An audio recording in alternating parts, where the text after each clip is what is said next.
పవన్ కళ్యాణ్ ఏమో కేంద్ర ప్రభుత్వ డబ్బులు ఆర్థిక సంఘ నిధులు నేరుగా పంచాయతీలకు ఇచ్చేసాం, పంచాయతీలు పండగ చేసుకుంటున్నాయి అని చెప్తున్నారు. ఆల్రెడీ ఇచ్చేశారు అన్నటువంటిది మనం అనుకుంది. కానీ ఆంధ్రజ్యోతి ఒక జిల్లా ఎడిషన్లో రాస్తున్న వార్త మాత్రం పంచాయతీల్లో పైసలు లేవు, విడుదల కానీ ఆర్థిక సంఘ నిధులు గండంతో ఆందోళనలో సర్పంచులు 70 కోట్ల కోసం నెలగా ఎదురు చూపు అంటూ గుంటూరు జిల్లా ఎడిషన్లో రాసుకొచ్చింది. పంచాయతీలు వట్టిపోయాయి, నిధులు లేమితో కునారిల్లుతున్నాయి, కనీస పారిశుద్ధ్య పనులు నిర్వహించలేని దుస్థితి పల్లెల్లో నెలకొంది. కేంద్ర ప్రభుత్వం విడుదల చేసిన 15వ ఆర్థిక సంఘ నిధులు నేటి వరకు పంచాయతీల ఖాతాకు రాష్ట్ర ప్రభుత్వం జమ చేయలేదు. నెలల తరబడి పాలకవర్గాలు ఆయా నిధుల కోసం ఎదురు చూస్తున్నాయి.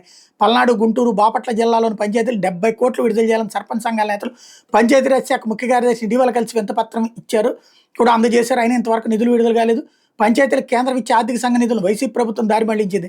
ఆర్థిక సంఘ నిధులు పంచాయతీ ఖాతాలకు నేరుగా జమ చేస్తాను ఎన్నికల ముందు ఇచ్చిన హామీని తొలుత కూటమి ప్రభుత్వం అమలు చేసింది. పంచాయతీలకు నవంబర్లో 70.04 కోట్లు విడుదల చేసి ఇచ్చిన హామీని నిలబెట్టుకుంది. ఇక ఇదే రీతి నిధులు వస్తాయని సర్పంచ్లు ఆశించారు. అయితే వాళ్ళ సంతోషం ఎక్కువ కాలం నిలవలేదు.